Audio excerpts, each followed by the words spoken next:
sedang viral pengobatan oleh Ibu Ida Dayak, yaitu pengobatan yang bisa menyembuhkan orang tuli jadi bisa mendengar dan bisu bisa berbicara. Bisa juga menyembuhkan patah tulang, orang lumpuh bisa jalan meskipun jalannya belum lancar Buya. Dan semua itu dilakukan dalam sekali pengobatan. Pengobatannya hanya dengan memijat bagian yang sakit dengan minyak. Apakah kita sebagai umat Islam boleh berobat ke sana Buya? Karena ribuan orang mengantri untuk berobat ke Ibu Ida Dayak Buya. Mohon bimbingannya. Wassalamualaikum warahmatullahi wabarakatuh. Kami ucapkan kepada siapapun yang hidupnya bermanfaat untuk umat, untuk manusia, maka harapan kami adalah semoga Allah memberikan kebaikan. Memberikan kebaikan kepada orang-orang yang bermanfaat untuk kemanusiaan. Dan semoga memberikan petunjuk lebih tinggi lagi pangkatnya nanti. Seperti itu. Ada orang hidupnya memberikan pertolongan, bukan urusan pengobatan saja. Orang non-muslim berbuat baik, sedekah, berderma, maka Allah akan beri imbalan, tapi di dunia akan beri kebaikan di dunia. Adapun urusan akhirat adalah sesuai dengan keimanannya. Selagi dia tidak iman, tidak mendapatkannya. Kan begitu. Makanya dia akan beri. Orang berbuat baik di dunia, orang yang non-muslim sekalipun, maka Allah akan beri balasan kebaikan cuma di dunia saja. Karena syarat akhirat adalah harus ada iman. Itu kaidah. Makanya orang non-muslim kalau dia bisa berbakti pada orang tuanya, maka Allah akan beri kebaikan di dunia. Orang non-muslim yang dia baik dengan tetangganya, Allah akan beri kebaikan di dunia. Akan Allah beri pertolongan. Allah Maha Kuasa dan Allah Maha Adil. Baik, kemudian masalah pengobatan.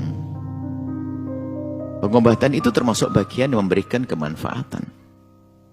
Maka yang perlu kita cermati adalah terlepas dari siapa orangnya, kami beri rambu-rambu secara umum. Sebab hari ini bisa saja keluar fulan, si A, besok keluar si B, berikutnya si C. Cuman rambu-rambu dalam pengobatan semacam ini. Dari pertanyaan, apakah boleh kita berobat kepada orang non-muslim? Jawabannya adalah, jika itu pengobatan yang sifatnya mengandalkan keahliannya, maka hal itu bukan sekedar boleh, memang kita diajarkan, diperintahkan untuk kita bertanya kepada orang punya keahlian. Sehingga dokter, kita boleh pergi ke dokter yang non-muslim sekalipun, urusannya gigi, memang dia jago gigi, maka kita bawa ke gigi kita agar dibenahi oleh seorang non-muslim sekalipun. Tentunya masalah dalam Islam ada aturan dokter laki perempuan, itu karena ada aturan dalam Islam. Tapi secara umum, Anda seorang wanita muslimah ingin benahi gigi Anda kepada seorang dokter non-muslim, maka sah-sah saja. Ini berkenaan dengan keahlian, termasuk operasi segala macam, diperkenankan karena berkenaan dengan keahlian. Keahlian adalah sesuatu yang dipelajari secara zahir. Maka jika halnya semacam itu kepada siapapun, pengobatannya sah. Karena dia keahlian. Operasi, jahit segala macam, menjahit luka segala macam, ya sah-sah saja. Atau apapun. Termasuk ilmu pijat sekalipun. Anda seorang laki-laki kan pijat kepada seorang laki-laki non-muslim, maka sah saja. Karena memang keahlian itu tentang pijat. Jadi sebatas keahlian, maka Anda boleh. Nah, tapi kalau sudah dihubungkan dengan sesuatu keyakinan, maka ini menjadi kisahnya berbeda. Saya tidak tahu, ini bukan membawa kepada si A si B. Misalnya, ada orang dengan cara pengobatan. Lalu, orang tersebut dengan keyakinannya, minta kepada yang diyakini untuk menyembuhkannya. Maka Anda tidak boleh datang. Karena bisa saja di sana ada istijraj, kemudian seorang datang, kemudian sembuh. Tambah bahaya. Kenapa? Secara otomatis akan berubah keimanannya. Padahal itu ujian dari Allah, disembuhkan. Yang menyembuhkan itu Allah, tapi kenapa? Diuji. Ujian berat bagi kita. Berangkat ke orang yang suka ngobati, tapi menghubungkan dengan keyakinannya, lalu disampaikan kepada pasien, tak taunya sembuh. Pasiennya bisa berubah iman. Ini bahayanya. Tapi selagi tidak ada hubungannya dengan hal-hal keyakinan semacam itu, maka sah saja kita pergi. Seperti dokter dan lainnya, tukang pijat dan sebagainya. atau istilahnya di Jawa sangkal putung. Kalau ini sah-sah saja, kalau memang itu memang keahlian dan terbukti dan tidak menghubungkan dengan keimanan. Tapi kalau sudah, saya akan minta kepada Tuhan saya namanya pohon pisang, semoga engkau sembuh. Nah, nggak boleh kita datang sembuh betulan, kita besok beriman kepada pohon pisang. Nah, makanya tolong perhatikan. Ini terlepas dari benar tidaknya berita itu. Jadi rambu-rambu dalam berobat semacam itu. Jika dihubungkan keyakinan, nggak boleh Anda datang. Bisa jadi Anda sembuh, ujian bagi Anda. Iman Anda hilang, naudzubillah. Makanya kenapa tidak boleh datang ke dukun dan sebagainya? Karena dukun tidak disebutkan kepada Allah, menyebabkan sesuatu yang membahayakan. Tak taunya sembuh, yang menyembuhkan Allah sebetulnya.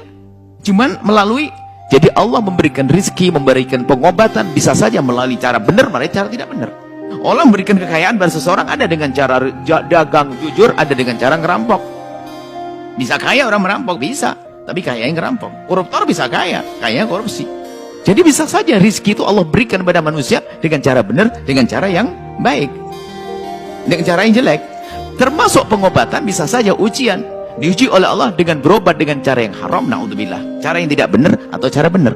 Maka Anda harus paham dalam hal ini. Adapun orang itu punya agama tertentu, ya suka-suka. Orang lain, orang yang non-muslim, ini akan rambu-rambu seorang muslim. Anda seorang muslim, yang harus Anda jaga pertama adalah iman Anda.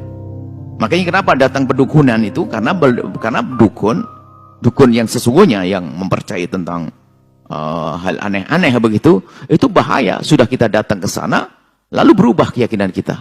Benar juga ini, wah. Akhirnya tanya, Pak, siapa sih yang dipanggil-panggil itu? Nah, ini. Akhirnya mempercayainya, keluarlah dari keimanan semacam itu. Baik, ini adalah rambu-rambu Anda seorang muslim dalam berobat. Kemudian setelah itu nanti ada masalah marhalah irsyad. Nasihat yang lebih baik lagi adalah kalau Anda berobat, ya tentunya harus Anda pertimbangkan sisi lain. Anda seorang muslim kepada dokter yang muslim, misalnya yang muslim. Ya, kalau non muslim ya sah-sah saja. Ini dalam irama kebersamaan tidak dilarang yang demikian itu. Kalau muslimah, ya pilihannya misalnya muslimah, seorang muslimah, lihat, harus membuka auratnya. Dibuka oleh seorang muslim laki-laki, atau seorang non-muslim tapi dia terhormat. Tentu, biar non-muslim, keberi non-muslim, tapi dia wanita, sama-sama wanita, ada wilayah-wilayah tertentu. Jadi adil Islam itu. Karena ini adalah urusan keahlian. Bukan urusan dunia-dunia gaib tadi. Kalau sudah ada hubungannya dengan permohonan-permohonan, hati-hati. Jika dia memohon kepada selain Allah, Anda tidak boleh datang sama sekali. Biarpun katanya ribuan orang katanya sembuh, katalah sembuh, maka ketahuilah justru di saat sembuh itu ada ujian keimanan. Bisa kropos, hilang imannya dengan itu semuanya. Dulu kan juga pernah ada anak kecil di mana itu yang katanya menjadi sebab kesembuhan karena apa ya, cincin atau batu, lupa saya. Misalnya lupa nih cerita dulu itu. Baik, macam-macam. Akan tapi ketahuilah orang beriman mudah, tidak akan mudah terbedaya dengan apapun. Tapi ingat, jika ada orang punya agama beda, punya keahlian semacam itu, Anda jangan mencaci juga, jangan mengolok. Dan kami sampaikan kepada Anda yang di luar wilayah Islam, yang kami sampaikan ini hanya rambu-rambu untuk kaum muslimin. Rambu-rambu untuk kaum muslimin, bukan ini adalah untuk Anda. Jadi mohon tidak ada ketersinggungan dalam hal-hal semacam ini. Anda seorang Kristiani, Anda bisa percaya dengan cara-cara pengobatan yang ada ritual-ritualnya cara orang Kristen. Anda orang Hindu, ada aturannya sendiri. Anda pun tidak harus percaya dengan ritualnya orang Muslim. Anda hak-hak Anda. Kami pun juga tidak boleh, tidak dipaksa harus percaya dengan cara ritual Anda dan pengobatan. Ini adalah agama. Nggak boleh dicampur adukkan. Tapi kalau masalah keahlian, Anda seorang Kristiani, Anda seorang Buddhis, Anda seorang Hinduis, punya keahlian di dalam hal tertentu, ya seperti halnya kami seorang Muslim punya keahlian di dalam tertentu, Anda boleh. Kami juga boleh, karena ini masalah keahlian. Mohon ini hal-hal semacam ini kadang-kadang dijadikan bahan untuk memecah belah umat, dipikir mencaci, mengolok, dan sebagainya. Karena apa? Islam mengajarkan keindahan. Sehingga kita juga tidak boleh ya caci maki, olok-olokan, tidak boleh. Tapi ini rambu-rambu. Maka rambu-rambu adalah untuk kaum muslimin saja. Wallahu a'lam bishawab.